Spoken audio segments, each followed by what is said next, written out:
I often do look at a pile of stuff at work and think, maybe I should stick that on my face. The Bob Bugs project started was just my Instagram account, and I started using it for an art diary. I got an idea.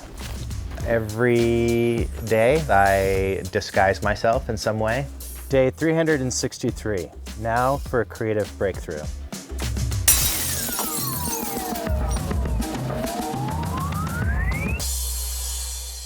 My name is Michael Gump. I am an art director and a prop master for crazy TV shows, and I'm also known as Bob Bugs. The Master of Disguise project is partly to build creative strength, or maybe to like exorcise creative demons, you know, in a way that's not just at my job, but also for my own evil wishes. You look at the picture, it maybe seems like it took a million years. I'm usually like, I gotta get this done, I gotta get to bed. So I just like, I get my stuff and I set it all up and start. So I usually like, you know, start with this area and then work my way out. And then it'll be like.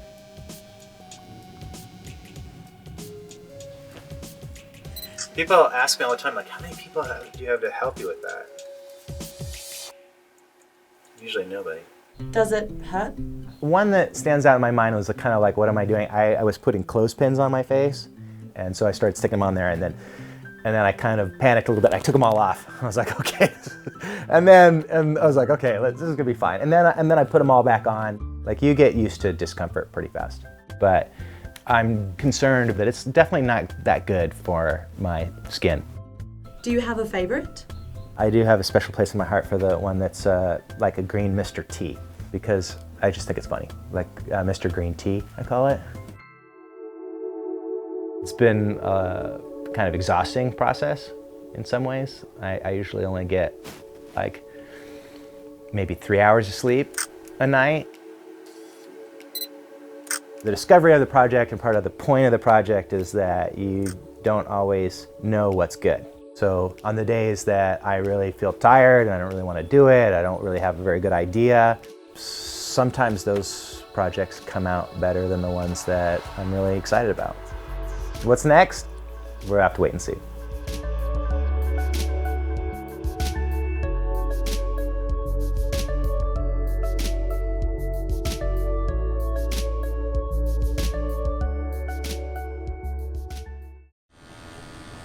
%35% of Americans between 18 and 45 have at least one tattoo on their body. Well, upon your death, those tattoos are gone. They're only permanent as long as you're alive, and then they're gone. We've changed that world. So all of these tattoos used to be on someone's body? Yes, every one of them.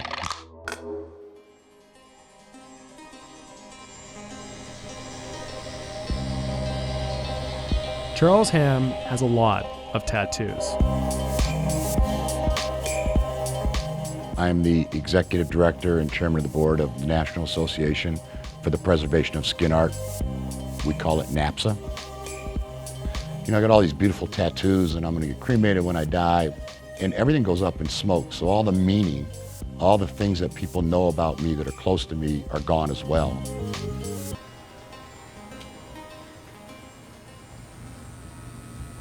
So Charles, which tattoo do I get? I gotta tell you, buddy, most of my upper body's claimed. So why would anyone want their tattoos cut off and hung on a wall for posterity? This is Shelley Craney. She's one of NAPSA's first members. I was really nervous when I first got my tattoo done to show my mom.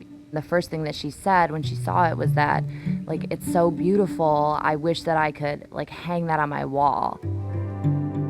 This is on my body forever.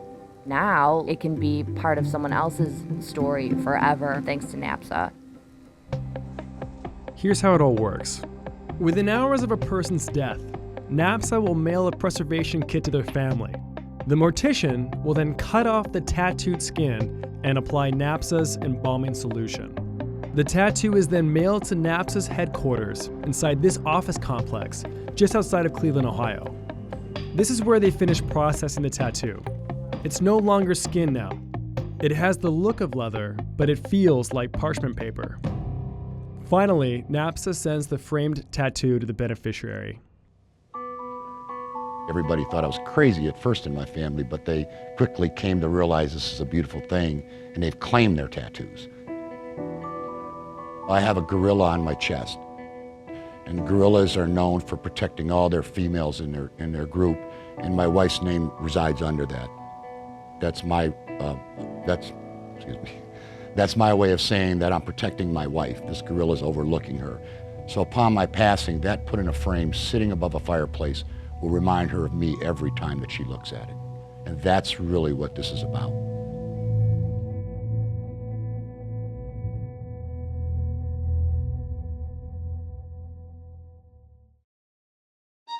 I was never raised to be a racist. It was never a part of my life until I was in prison.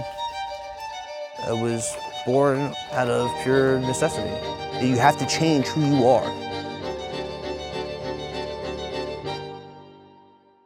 When you come to jail, you come to prison, you got your white gangs, you got your black gangs. If you step outside of that, you're not only gonna have one enemy, you're gonna have two. The tattoo for me was definitely like a shield.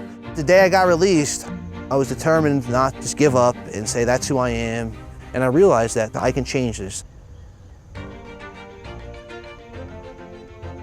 My name is Dave Cutlip, and we run Redemption Inc. I have been tattooing for over 20 years. We help people get a second chance by removing racist and gang tattoos for free. We started about 6 months ago. I've done 16 cover-ups now. The demand for this, to be honest with you, it's overwhelming. I'm gonna try and do it at least once a week, either here or at conventions, until I just can't tattoo anymore. People are just going full bore trying to get help. And most of them, I'd have to say that they're already moved on. They just still have the tattoos that are holding them back. Like, I'm glad that I have a talent that I can help somebody. Those people deserve the pat on the back, not me. They did what they needed to do to change their lives. At the end of the day, I didn't want my daughter picking up on that message. I didn't want my daughter thinking that type of thinking is right, or asking me where I got it or why I got it. She doesn't have to see any of that. And I'm just grateful for that every day, is that she never had to see me as that person.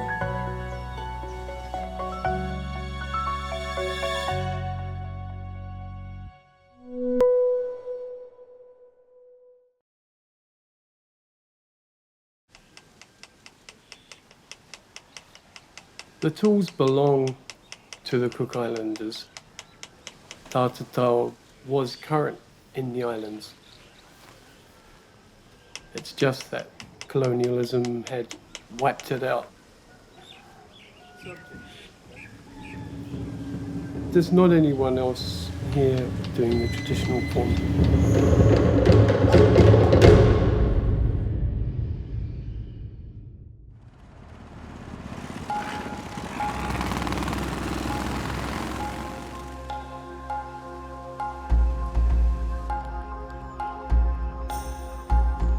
The revival here started out from Tattoo Machine.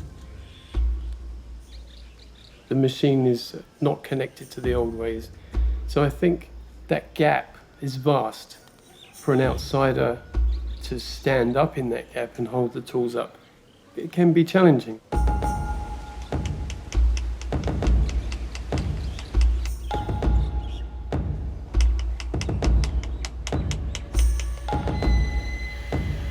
I have a lung condition, something that I'm born with. It's not something that I contracted, and it's also something that you can't catch. Cystic fibrosis is the name. For me, it's personally been a helping hand. It's been something that's, I felt like, made me engage in life.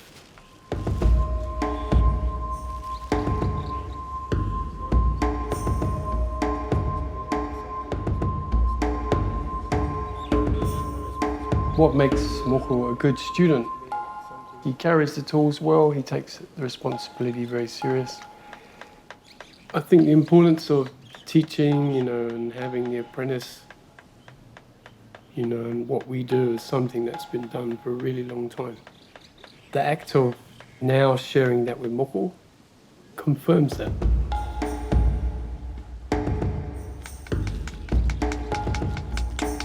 The responsibility with the tools is an important one because the tools, the designs, they don't belong to me, and it's something that's been passed down. So it's my responsibility to ensure they're in safe hands. It's like being a caretaker. It's like being a caretaker of everything, you know, and it's like using it with love and passion and respect.